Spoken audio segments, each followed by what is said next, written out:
Like Tim was mentioning earlier, it is awesome to see these sorts of events, these bringing together of thought leaders, researchers, innovators, who should know each other into a single space, because you set them up with an amazing conversation like the one we just had, and then you have a break and you give them time to engage, and that's where the real work happens. You're inspiring them through these talks to then move forward with the concepts that we're working towards. And I can see that with the Headwaters Tech Hub being extremely special to what we're doing.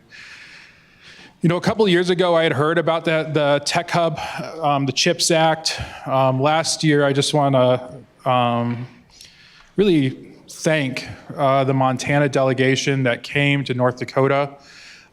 Joe Teal, Matt Olson helped to lead that, Mary Craigle. And it was an amazing opportunity, like I was just talking about, to bring together the groups that have been working together in North Dakota and Montana to talk about what could be. Now, in the same room, North Dakota was invited back, and I want to highlight that we've got University of North Dakota, North Dakota State University, and Devi, Anthony Molzon here, who traveled to be a part of this conversation because they see that continued opportunity to drive towards something bigger. This conversation, it's going to talk a lot about Grand Farm, but I do want to highlight Paul from Lutz Farm as well. This is a large part of what this will be about when we use the plural on this, and I'll be talking about the Lutz Farm and possibilities with that as well as we get into this presentation. And when we were titling this Innovation Resiliency, Establishing Ag Tech Test Beds of the Future, when we think about these test beds, we have to realize that while there's exciting technology coming out today, that technology will be modern tomorrow. And there will always be that next technology. So you're always trying to find ways to make sure your test beds are relevant to tomorrow's technology. And I'll talk about that process, the ecosystem level approach, and how we do that with Grand Farm, and how I expect that we'll start to see that in the tech hubs as well. My name is William Aderholdt. I am the executive director of Grand Farm. Grand Farm is located in Fargo, North Dakota. Our test site, our innovation campus, is located in Castleton, North Dakota, which is just 20 miles west of Fargo. Grand Farm was, the concept of Grand Farm was started about 7 years ago. This idea that if you were thinking about all the regional strengths of a community like Fargo, could you put a name on what those strengths were? Could you define a major? Grand Farm, looking at the traditions of the land, the history, the intense research out of UND and North Dakota State University, the economy and the technology, realized ag tech would be that place. And so we began to pull together an ecosystem.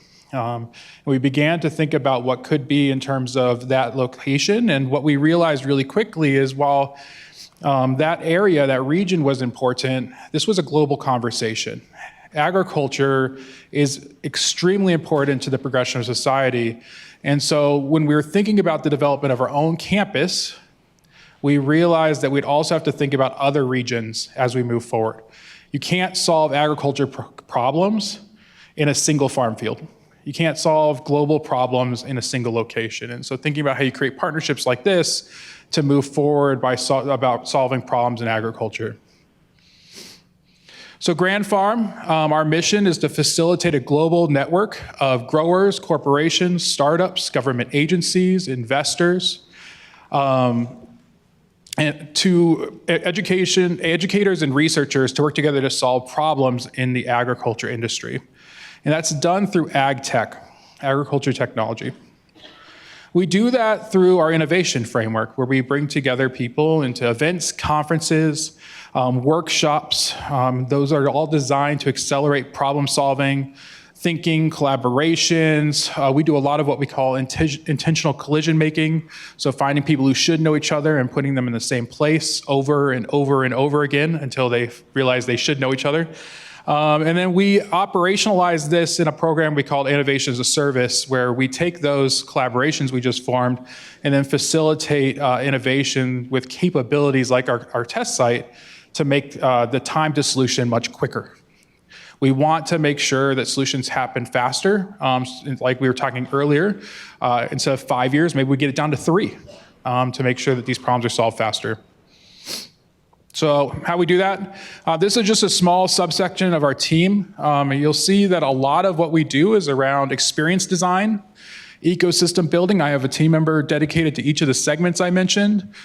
Team member is dedicated to capabilities, and this is just a small portion of our team. Emerging Prairie and Grand Farm are now at about 40 people strong in terms of our organization, and all of them are working towards what I described. It's been amazing to see this grow, but also still needing to find ways to how you actually bring together an ecosystem to solve these problems. When you have more people, it becomes more difficult to know who is in the ecosystem, what energy you're putting into it. So the actual process in designing the Grand Farm Innovation Campus and this test bed really starts with talking to the users. You go and you talk to a bunch of growers and you start to understand what the problem sets are. You begin to see the themes that emerge. And then once you know the themes, like a great one I like to use is herbicide-resistant weeds is a massive problem right now in agriculture. You start to evaluate what solution families can be utilized to solve that. There are really several that have emerged, one of them being robotics, so standalone systems to destroy weeds with spraying, fire, lasers. Some of them are integrated heavy equipment like John Deere See & Spray, which goes through a field, uses cameras to identify a weed, and then sprays that weed with specialized chemicals beyond what traditionally used in herbicide to kill the weed. It uses a lot of what we're talking about in terms of photonics, uses AI machine learning, it uses the traditional equipment that farmers use, so it integrates really well with the workflow. And the third one, which is a little bit more cutting edge in terms of where it's headed, is use of things like siRNA or genetic targeting to spray and actually integrate within the genetics of the weed to kill them. And that's a new chemical formulation, pretty much, a biologic targeting that allows you to do that. So when we think about those technology stacks that I just described, those solution families, and then you look at a problem like herbicide resistance, and then you look at all the problems that exist in agriculture, you start to see priorities emerge, where robotics comes out, and everyone's really talking about robotics and its awesome opportunities in agriculture. Or you hear about drones, like we were seeing about Wingtra. And with that comes a lot of the limitations. How do you fly beyond visual line of sight? How do you scalably measure a farm field? How do you figure out what crops to actually test to develop AI on and artificial intelligence to best represent those problem sets? And when thinking about these test beds, those are the things that need to be taken into consideration. What are the things that are capabilities necessary to make sure that that test bed can be utilized to measure or to test and validate a new sensor, to make sure that it can see the difference between a soybean, corn, wheat, as well as weeds? Can that do that on a Wingtra platform flying? I apologize, I don't know how fast does a Wingtra fly? 30 miles. At 30 miles per hour. Can it do that at this height? Can it do that with elevation changes like you'll see in the mountain region? And all those are things that get taken into consideration when the test plots are developed. Other things are geographic considerations. Like I was mentioning, our field in Castleton, North Dakota doesn't grow potatoes. We don't have the right soil conditions. So if we want to test things against potatoes, we have to go to a different geographic location. We don't have pecans or cotton. So maybe we need to go to a different state for that to be able to develop a test bed around that. And all that's going to be important to looking at the geographic representation that solutions can solve. Wingtra is not just developing a drone for one small region of the United States. They'd like to hit as many regions as possible to maximize their commercialization. And it's the same with any startup that's looking to develop technology, or any company that's looking to develop technology. A lot of what we work with is uncrewed aerial and ground systems, which require significant infrastructure. Charging is an example. Needing an opportunity to have access to last mile connectivity, so things like fiber or like low Earth orbit satellite connectivity, and then last acre connectivity. So being able to actually take that last mile connectivity and spread it over an entire farm field so that wherever that drone is, it's able to send back information in real time. So here's Grand Farm's Innovation Campus. Some things I'd like to highlight with this is we have test plots that we have on the 600-acre campus. Those test plots represent all the diverse crops of North Dakota, or many of them. But really significantly at the bottom left there is also an opportunity to host teams that are in that testing environment.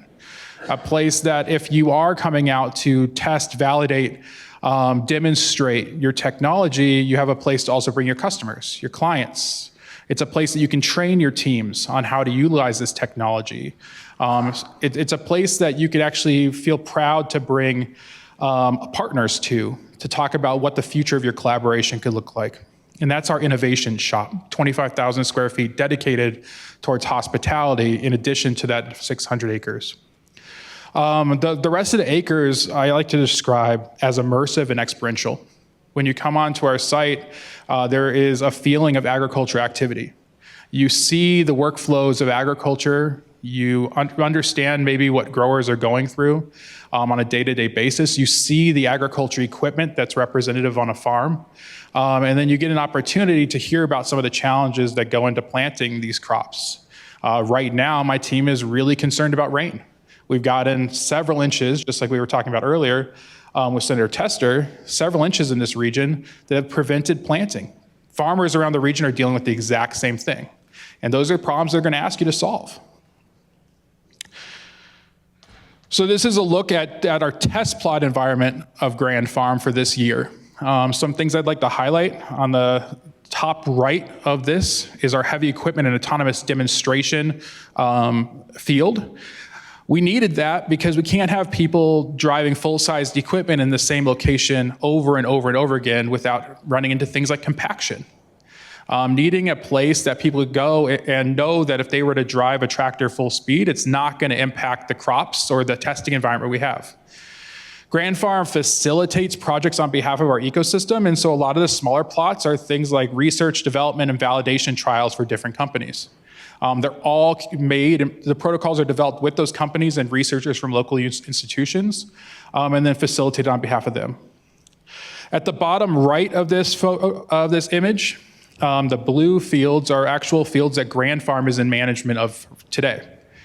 Those are not in facilitation with partners, but instead put into place so that whenever you would want to utilize them, you could come out and maybe fly a drone and be having access to data of different crops that are prevalent without having to worry about NDAs or confidential information. We could provide everything, planting dates, traits, everything. On the northwest, where there aren't boxes representative, on the west side of this, is 100 acres that we're dedicating to production agriculture. A lot of times when you're using satellite technology for remote sensing, monitoring, AI, machine learning, you need to understand what this would look like in a production environment. Not just 1 acre, not just 5 acres, like most of these plots are, but more what a farmer would be utilizing in the real field to show what the actual solution would look like. And then finally, on the southern 300 acres, it was described earlier, but there is a partnership with PTI North Dakota to bring together a lot of the modern solutions to test out. They have 12 test plots, about 30 acres in size each, looking at a lot of the current equipment that's coming to market and how that can be utilized to show the technological innovations available to farmers today. Other things that you'll see out at Grand Farm, if you were to come out, robotics, a lot of it at our shows and our conferences. So on the left side is EarthSense's robot that we have out there quite a bit. That's actually dedicated to driving between rows and then looking up with sensors to be able to look at below the canopy and crop health. Another area that smart sensors and photonics are utilized on the site is in robotics, like I was describing earlier. Destruction of weeds is a big one. Being able to drive through a farm field at 5-10 miles per hour, being able to see the weeds and destroy them, with different devices, mechanical, laser, flame. Other things that we host out there, heavy equipment.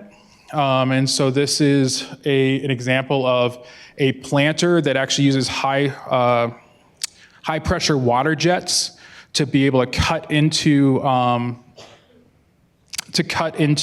the dirt to do, or soil, to do no-till farming. This is being driven by a John Deere that was one of the more advanced models. With those advanced models, this is utilizing some of the auto steer technology, being able to make sure that this is planted precisely in the field as it's going through. And then finally on the right, we've heard a lot about drones, but that is definitely prevalent in terms of the work that we're doing out at Grand Farm. So as we look at Lutz Farm, we've been talking to Paul, some of the unique things that I'm really excited about, different soil conditions.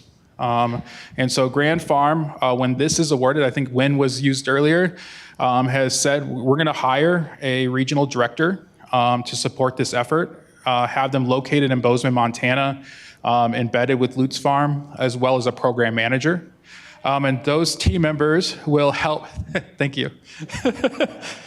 Those team members will be dedicated to how we do all that process I just talked about and integrate it with Paul's team at Lutz Farm. Being able to think about the intentional development of the site, how we bring on board projects, how we develop protocols, and how these things are tested out in real world environments, what crop types are needed, and then also things that can help move forward with the development of Lutz Farm into the future. We're really excited about this opportunity because new geography, new soil types, new problem sets, new growers. And another key thing that we've been talking about is the implementation of livestock. Right now, Grand Farm does not have access to livestock in its testing environment. It's not something we prioritized early just due to our own region. But this would be something that we'd be working with Paul on Lutz Farm with. So with that, I don't know where I'm at time, but I'd be welcome any questions if I'd have time.